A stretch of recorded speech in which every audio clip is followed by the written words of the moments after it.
क्रोध।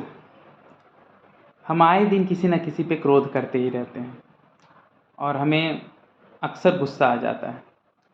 तो आइए हम जानते हैं कि क्या हम क्रोध से बच सकते हैं, और हाँ तो कैसे।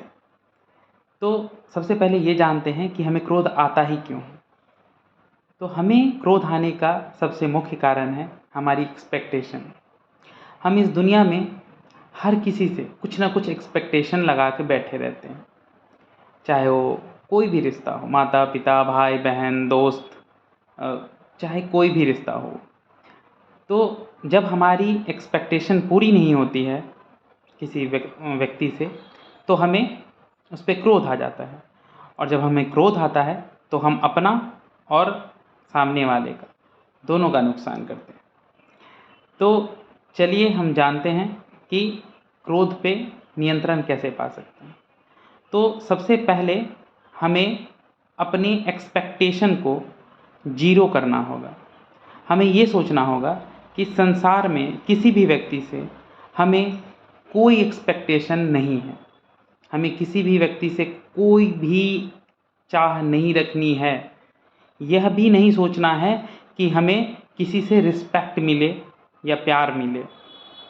हमें बस ये सोचना है कि संसार में हम आए हैं, हमारा कुछ उद्देश्य है, और हमें बस अपने कर्मों का निर्वाह करना है, और कोई गलत कर्म ना करें, और हमारा इंटेंशन जो है पहले प्योर हो, और बाद में धीरे धीरे जब प्रैक्टिस हो जाए तो वो इंटेंशन भी ख़त्म हो जाए, केवल पुण्य कर्म करते रहें बस इंटेंशन के बिना।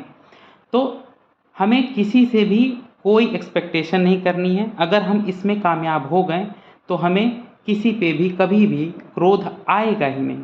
आप ट्राई करके देखिएगा, ये मैंने आजमाया हुआ है। उसके बाद फिर भी मानो शुरुआती दौर में हम एक्सपेक्टेशन को जीरो नहीं कर पाते हैं, तो अगर क्रोध आ जाए तब क्या करना चाहिए। तो अगर क्रोध आ जाए और आपका मन कर रहा हो कि आप सामने वाले को कुछ भी भला बुरा कह दें, तो उस समय क्या करना है, हमें मन ही मन, आप जिस भी किसी भगवान को मानते हो, जो भी आपके, चाहे वो आप इष्ट देव हों या कोई भी देवी देवता हों, किसी न किसी के प्रति आपकी श्रद्धा जरूर रहती होगी। तो आप उनको याद करिए और ज़ोर ज़ोर से उनसे मदद मांगिए। हे भगवान मदद, हे भगवान मदद, हे भगवान मदद। ये आप मन ही मन बोलिए, आपको ज़ोर से मुंह से नहीं बोलना है। क्या होता है ना, क्रोध में हमारे अंदर एक एनर्जी, एक अग्नि समान उत्पन्न होती है। उस एनर्जी को हमें चैनलाइज करना होता है, नहीं तो वो अग्नि हमारा और सामने वाले दोनों का नुकसान कर देती है। तो जब हम ज़ोर ज़ोर से मन ही मन अपने ईश्वर से मदद मांगते हैं, अपने भगवान से मदद मांगते हैं, चाहे जो भी आपके भगवान हों, जिसको भी आप मानते हो, तो वो एनर्जी चैनलाइज हो जाती है एक प्रार्थना, एक प्रेयर के रूप में।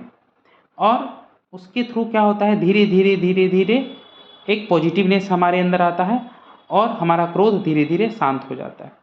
मगर इसमें एक और बात है कि जब आप क्रोध करना कम कर देंगे, या यूँ कहें कि आप क्रोध करना छोड़ ही देंगे, तो हम जिस सोसाइटी में रहते हैं उसमें बहुत सारे लोग आपके ऊपर अक्सर क्रोध कर दिया करेंगे, क्योंकि उन्हें पता चल जाएगा आप तो क्रोध करते नहीं हैं। तो हो सकता है आपको कई बार बहुत लोगों के क्रोध का सामना करना पड़े। तो आपको क्या करना है कि आपको ऐसी सारी सिचुएशन से बचना है जहाँ पे कोई व्यक्ति आप पे क्रोध कर रहा है। आपको इंटरेक्शन मिनिमल कर देना है, जहाँ पे भी आपको लगता है कि कोई व्यक्ति आप पे बेमतलब का क्रोध कर रहा हो या आपका फ़ायदा उठाने की कोशिश कर रहा हो, जस्ट बिकॉज आपने क्रोध करना छोड़ दिया है। क्रोध करना छोड़ देने का मतलब ये नहीं होता है कि आप सही और गलत भूल जाएं और गलत का विरोध ना करें। गलत का विरोध सही तरीके से करना है, क्रोध करके नहीं करना है। कि अगर आपके साथ कुछ गलत हो रहा है तो आप स्पष्ट बोलिए कि ये गलत है, ये मैं बर्दाश्त नहीं करूँगा। फिर भी अगर सामने वाला कुछ गलत करे तो आपको उससे इंटरेक्शन जीरो कर लेनी है, या उस जगह से दूरी बना लेनी है, एकदम न्यूट्रल हो जाना है।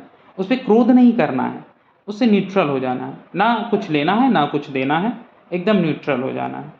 और एक्सपेक्टेशन तो पहले ही आपकी जीरो हो जाएगी, क्योंकि एक्सपेक्टेशन जीरो होते ही क्रोध भी जीरो हो जाता है। उसके बाद इस लाइफ में आप अच्छे से जीवन यापन कर सको तो आपको ध्यान देना होगा कि ऐसी कौन सी परिस्थिति है या ऐसे कौन से व्यक्ति हैं जिनके कारण हमें क्रोध आता है। हमें उस परिस्थिति और उस व्यक्ति दोनों को अवॉइड करना है, ताकि हमें उस तरह की सिचुएशन नहीं ना मिले जो हमारे क्रोध को ट्रिगर करे। क्योंकि कई बार ऐसा होता है कि हम प्रैक्टिस करके अपने क्रोध को काबू पा लेते हैं, मगर आप बार बार वैसी सिचुएशन में अपने आप को डालोगे तो हो सकता है कि किसी एक बार आपका क्रोध ट्रिगर हो जाए। तो अपने आप को सिचुएशन से बचाना भी है। ओके, तो इन सारी चीज़ों का ध्यान रखते हुए जीरो एक्सपेक्टेशन, क्रोध वाले सिचुएशन और क्रोध वाले व्यक्ति से अवॉइडेंस, इन सारे चीज़ों को फॉलो करके हम क्रोध को कम से कम कर सकते हैं, या यूँ कहें जीरो भी कर सकते हैं। और कहीं कहीं देखा जाता है कि लिमिटेड क्रोध, कंट्रोल्ड क्रोध जरूरी होता है। वो कहाँ, मान लो आपके घर में कोई बच्चे हैं जो 5-6 साल से लेकर 10 साल के बीच के हैं, वो कुछ कुछ ऐसी शैतानियाँ करते हैं जिन्हें थोड़ा डांटना ज़रूरी होता है। अगर नहीं डांटेंगे तो वो शैतानियाँ करते ही जाएंगे।